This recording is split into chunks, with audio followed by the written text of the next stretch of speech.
Hi friends, welcome to మన channel. ఇవాళ మన ఛానల్లో ములక్కాయ టమాటా కర్రీ వండుకుందాం ఫ్రెండ్స్. దానికి ముందుగా స్టవ్ మీద ఒక గిన్నె పెట్టుకొని దానిలో కొంచెం ఆయిల్ వేసుకోవాలి. ఆయిల్ బాగా హీట్ అవ్వాలి ఫ్రెండ్స్. ఆయిల్ బాగా హీట్ అయిన తర్వాత దానిలో పచ్చిమిర్చి వేసుకొని ఒక 2 మినిట్స్ ఫ్రై చేసుకున్న తర్వాత ఉల్లిపాయలు వేసుకోవాలి. ఉల్లిపాయలు కూడా బాగా ఫ్రై అవ్వాలి ఫ్రెండ్స్. ఆయిల్ బాగా హీట్ అయిన తర్వాత వేయడం వల్ల చూడండి ఉల్లిపాయలు ఎంత బాగా ఫ్రై అవుతున్నాయో.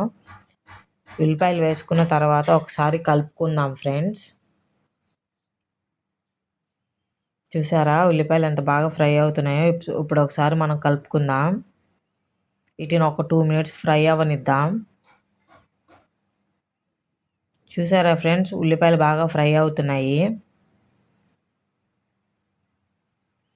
ఇలా ఒక 2 మినిట్స్ ఫ్రై అయిన తర్వాత దీనిలో కొంచెం అల్లం చిన్నుపాయ పేస్ట్ వేద్దాం ఫ్రెండ్స్. ఈ అల్లం చిన్నుపాయ పేస్ట్ను కూడా బాగా ఫ్రై చేసుకుందాం.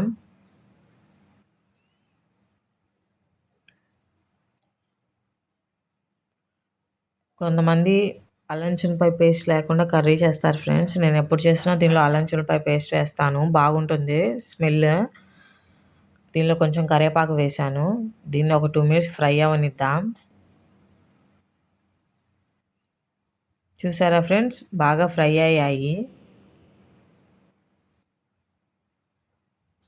అల్లం చిన్నుపాయ పేస్ట్ బ్రౌన్ కలర్లో వచ్చింది కదా ఫ్రెండ్స్. ఇప్పుడు దీనిలోకి మనం టమాటాలు యాడ్ చేసుకుందాం. చూసారా ఫ్రెండ్స్, ఉల్లిపాయలు బాగా ఆయిల్ ఎలా రిలీజ్ అవుతుందో. ముందుగా కట్ చేసి పెట్టుకున్న టమాటా ముక్కలు బాగా వేసుకొని దీనిలో కొంచెం పసుపు యాడ్ చేద్దాం. అలాగే కొంచెం ఉప్పు. వీటిని ఒకసారి కలిపి పెడదాం. దీనిలో వాటర్ రిలీజ్ అయ్యేంత వరకు మగ్గబెడదాం ఫ్రెండ్స్. చూసారా ఫ్రెండ్స్, టమాటాల్లో వాటర్ ఎలా పైకి వస్తున్నాయో. ఇప్పుడు వీటిని మెత్తగా స్మాష్ చేసుకుందాం. గెంటుతోనే పొయ్యి మీద ఉంచే మెత్తగా గెంటుతో స్మాష్ చేద్దాం. ఇలా స్మాష్ చేయడం వల్ల బాగా ఉడికిపోతుంది ఫ్రెండ్స్. ముక్కగా ఉండకుండా గుజ్జు గుజ్జుగా ఉంటుంది కర్రీ మొత్తం. దీనిలో ఇప్పుడు ములక్కాయ ముక్కలు వేసుకుందాం. తగినంత కారం వేసుకుందాం. వీటిని ఒకసారి కలిపి పెట్టుకుందాం ఫ్రెండ్స్. చూసారా ఫ్రెండ్స్, బాగా కలిపాను. ఇప్పుడు ఒక 2 మినిట్స్ వీటిని ఉడకనిద్దాం ఫ్రెండ్స్. 2 మినిట్స్ తర్వాత మళ్ళీ చూద్దాం. చూసారా ఫ్రెండ్స్, బాగా ఉడికింది కదా. దీనిలో కొంచెం నేను చింతపండు పులుసు పోస్తున్నాను.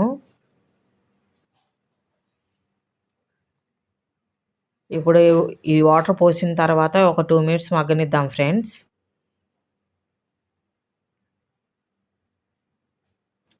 ములక్కాయ ముక్కలు ఇంకా పచ్చిగానే ఉన్నాయి కాబట్టి ఒక 2 to 5 మినిట్స్ బాగా ఉడకనిద్దాం ఫ్రెండ్స్. అప్పుడు ముక్కలు బాగా ఉడుకుతాయి. చూడండి ఫ్రెండ్స్, ముక్కలు బాగా ఉడుకుతున్నాయి. ఇలా ఒక 5 నిమిషాలు కూరని మళ్ళీ మగ్గబెడదాము.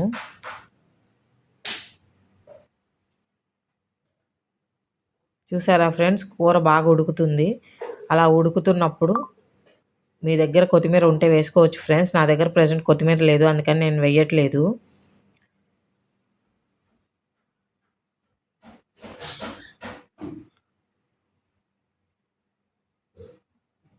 చూడండి ఫ్రెండ్స్, ముక్కలు బాగా ఉడికిపోయాయి. నేను మీకు చూపిస్తున్నాను. ఒకసారి నేను చూపించిన విధంగా ములక్కాయ టమాటా ట్రై చేయండి ఫ్రెండ్స్, చాలా బాగా కుదురుతుంది. ఇంకా నా ఛానల్ని సబ్స్క్రైబ్ చేసుకొని వాళ్ళు ఎవరైనా ఉంటే సబ్స్క్రైబ్ చేసుకోండి ఫ్రెండ్స్. నచ్చితే లైక్ అండ్ కామెంట్ చేయండి. ఒకసారి ట్రై చేసి ఎలా ఉందో కామెంట్ చేయండి ఫ్రెండ్స్. చూసారా, మన ములక్కాయ టమాటా కర్రీ రెడీ అయిపోయింది. Thank you.